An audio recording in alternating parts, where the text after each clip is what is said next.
Hi, this is Dr. Holly Dobbins and I am here in our orchard at Lost Creek. Today we're going to be talking about pest control.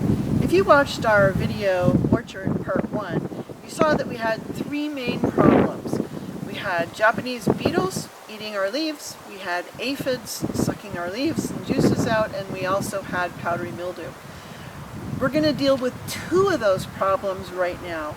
And what we're going to use to deal with both the problem of aphids and powdery mildew is horticultural oil.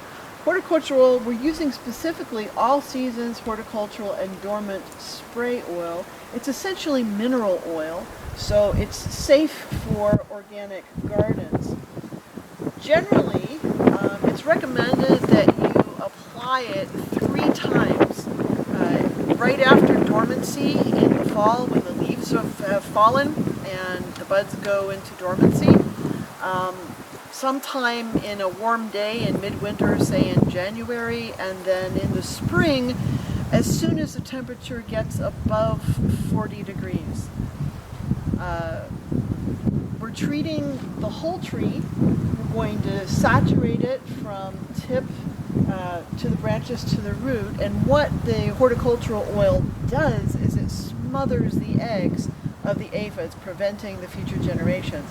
Because we are just treating our orchard once, and if you only do it once, then you need to do it in spring.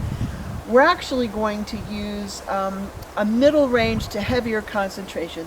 So the best thing to apply it with is a pressure sprayer. We've already put in our 4 tablespoons to 1 gallon ratio. And now we're going to spray down our trees who are both in the dormant phase and near dormant phase. You can already see here the eggs of the aphids, and you can already see on some of the buds the powdery mildew.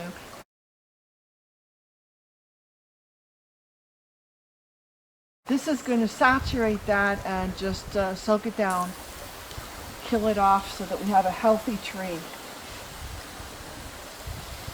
Also make sure that you're going from tip to bottom, everywhere those eggs could be, and including some of the base if you have any leaves or anything left over from last year. It's always good to make sure you're getting the eggs there too.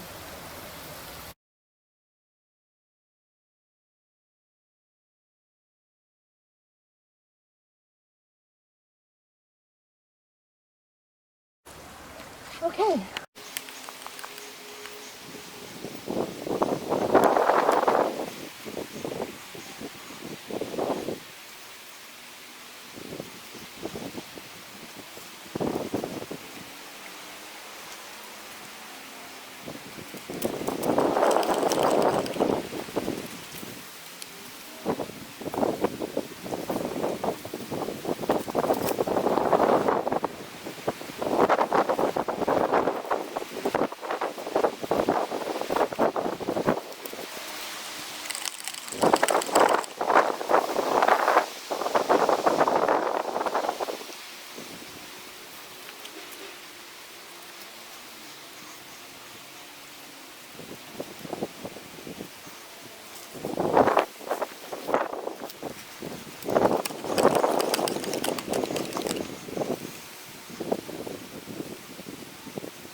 Now we're going to address the Japanese beetle issue.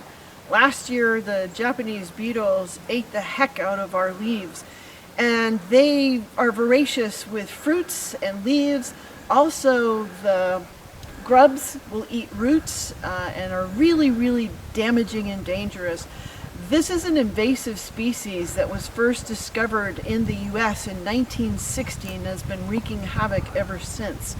The way that we control for Japanese beetles, last year we tried the traps, which are pheromone driven, and they were helpful, but they weren't as effective as they needed to be. They didn't take care of the whole problem. So we're also going to start literally treating it at the root by putting milky spore into our whole grassland and meadows, and that's going to kill the grubs, so before they even hatch. And what I have here is a handy dandy tool that my husband found. It's both for planting seeds if you have long rows of seeds to plant, but it's great for this application. I don't have to actually get down into the earth. Basically what you want to do if you're going to do this with milky spore is you're going to use 1 teaspoon every 4 feet in rows that are 4 feet apart. So do a grid pattern, a matrix pattern of milky spore. And one treatment, if you do it well and thoroughly, should last 5 to 10 years. But there are others who say that you need to do 3 treatments over the course of 2 years to get that kind of protection. We're just going to go for the first and see what we get.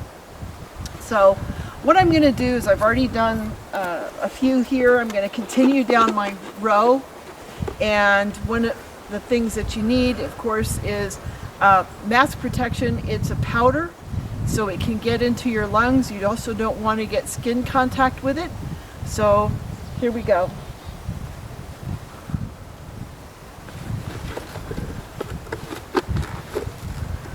I have a scooper that uses several teaspoons, so I can do,